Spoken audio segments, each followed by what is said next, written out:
Hello everyone, welcome to brain shocks. तो इस video series में हम कर रहे हैं गेट एप्टीट्यूड के previous year questions all branches.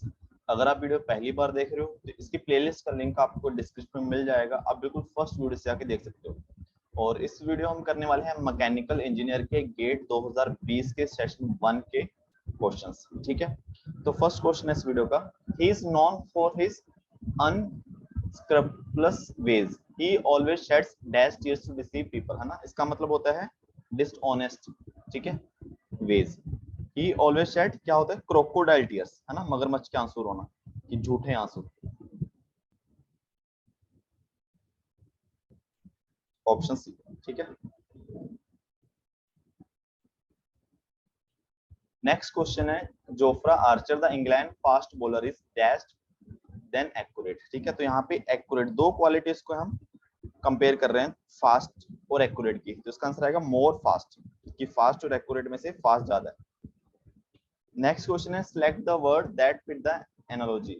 Build, building, grow का क्या आएगा, ग्रोथ। ठीक है। नेक्स्ट क्वेश्चन है, I do not think you know the case well enough to have opinions. Having said that, I agree with your point. ठीक है, तो इसमें बोलता है कि किस दूसरे को बोला कि मैं नहीं सोचता कि you know the case well enough, है ना, तुमको इस केस के बारे में ज्यादा पता नहीं है ओपिनियंस देने के लिए। Having said that I agree with your opinion, भले ही, तो यहाँ पे इसका मतलब क्या है, हैविंग सेड दैट ये पूछा इन्होंने, तो ये इसको उल्टा हो गया ना।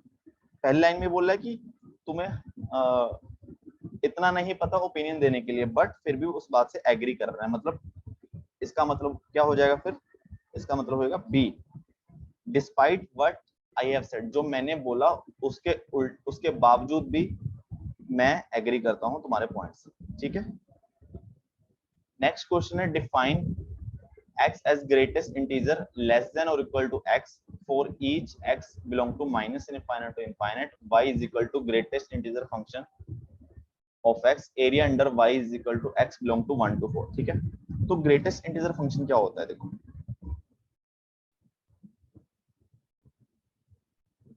तो ये है x, ये है y। ठीक है, अब ये देखो ग्रेटेस्ट इंटीजर लेस देन और इक्वल टू, अगर सपोज करो x की वैल्यू 0.1 है, ठीक है, तब ग्रेटेस्ट इंटीजर क्या होगा, 0।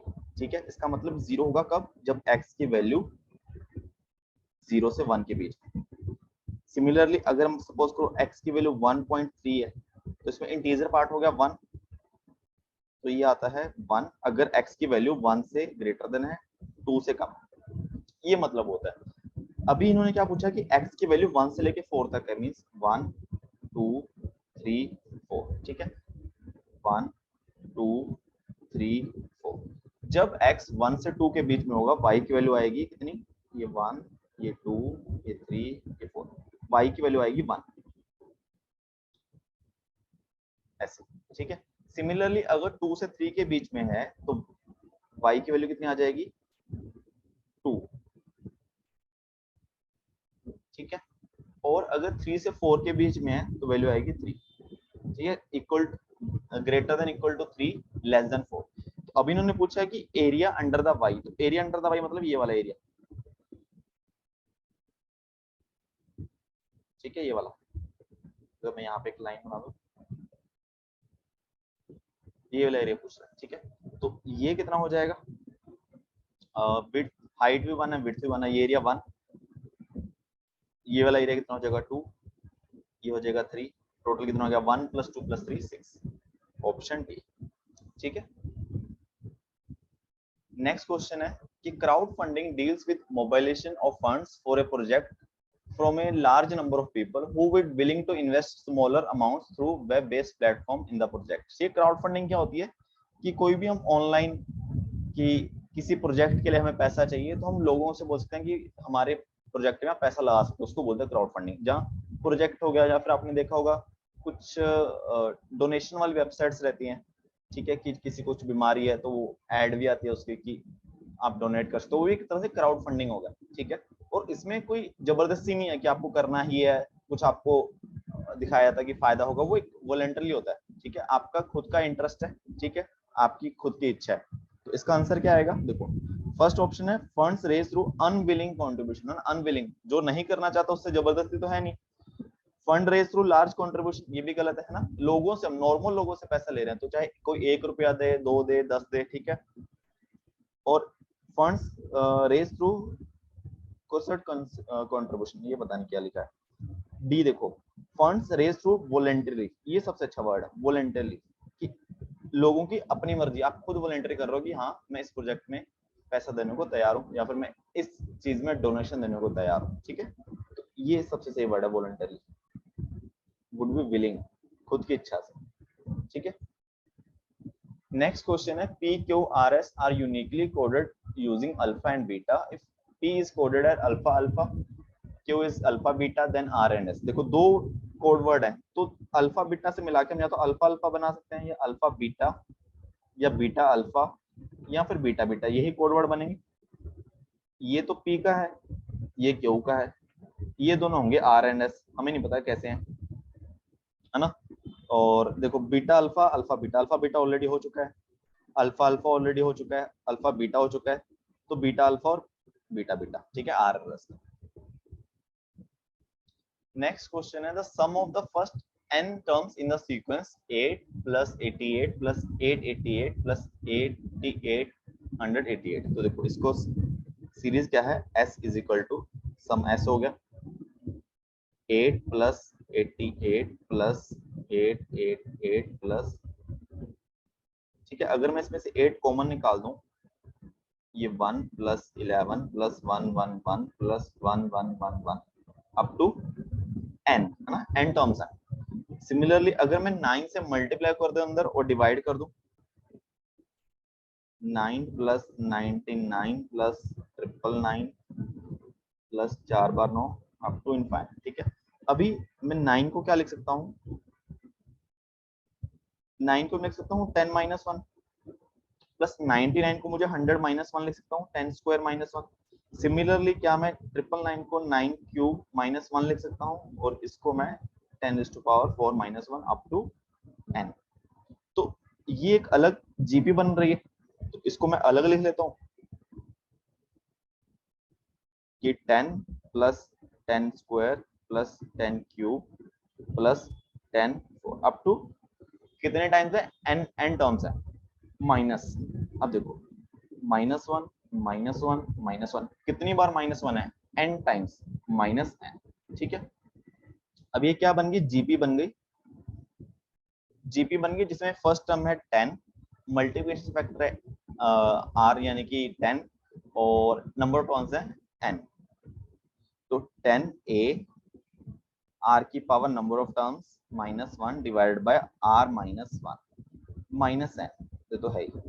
तो 8 -1 को मैं क्या करता हूँ, पहले इससे मल्टीप्लाई करता हूँ, देखो क्वेश्चन के हिसाब से देखना है, और इससे मल्टीप्लाई करते हैं, अलग अलग कर देते हैं। तो 8/9 यहाँ पे क्या आ जाएगा,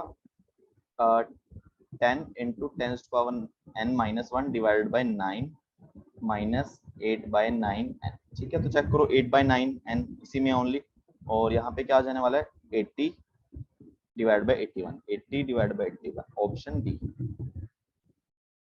ठीक है। डायरेक्ट अगर करना हो हमें, फर्स्ट टर्म का सम कितना है 8, n की वैल्यू 1 पुट करके देखो, है ना। अगर मैं n की वैल्यू 1 पुट करूंगा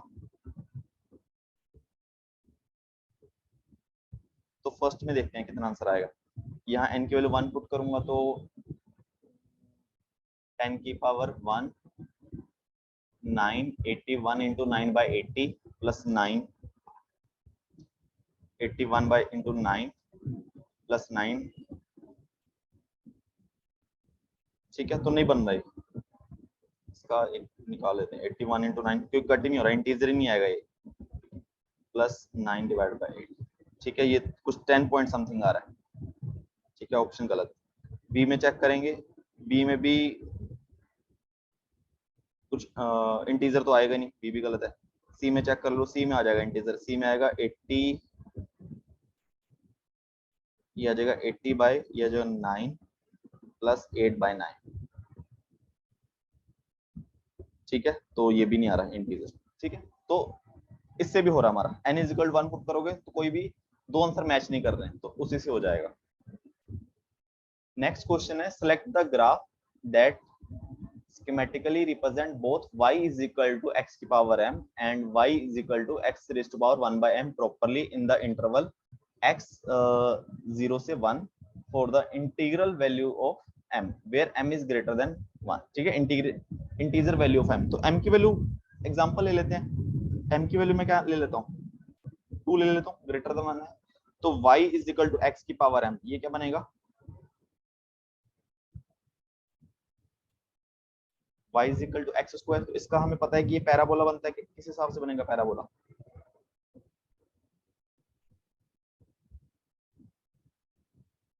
ऐसा बनेगा. और मुझे कौन सी पार्ट के लिए देखना है, x is equal to 0 से 1, ये वाली विंडो में देखना. तो मतलब x raise to power m यहाँ पे, ये तो नहीं आएगा b ना, ये आएगा. ठीक है. सिमिलरली अगर मुझे y की power y is equal to x की पावर 1/2 दोनों तरफ से स्क्वायर करूंगा, y square is equal to x, तो ये भी एक पैराबोला बनता है. ये कैसा बनता है, ये इस तरीके से बनता है.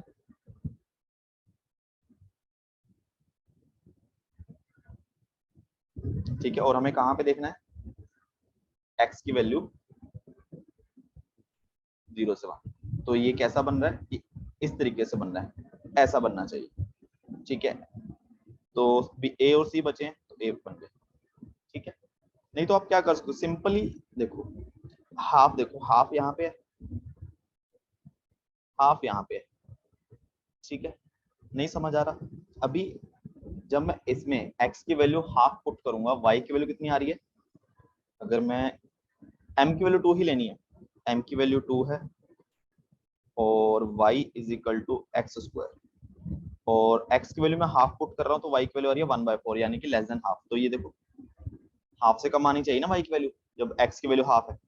सिमिलरली अगर मुझे दूसरे में देखना है कि y is equal to m की वैल्यू 2 के लिए y is equal to x की power 1/2 means y is equal to half की पावर हाफ, यानी कि हाफ की पावर हाफ यानी कि 1/√2 ये आ जाएगा इंटू √2 डिवाइड बाय √2. ये √2 1.414 डिवाइड बाय 2.707. मतलब x की वैल्यू हाफ के लिए y की वैल्यू हाफ से ज्यादा आ रही है. देखो हाफ के लिए y की वैल्यू हाफ से ज्यादा आ रही है.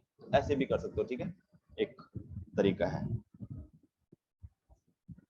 लास्ट क्वेश्चन इस वीडियो का, the bar graph shows the data of the student who appears and passed in the examination of 4 schools P, Q, R and S. Average of success rate of these 4 schools is. तो average कितना आएगा success rate का, तो इसमें appear 500 हो रहे हैं, पास 280 हो रहे हैं, तो कितना परसेंट हो गया, 280 डिवाइड बाय 5 into 100 56%. इसमें 330 पास हो रहे हैं, 600 में से ही आ जाएगा 55%.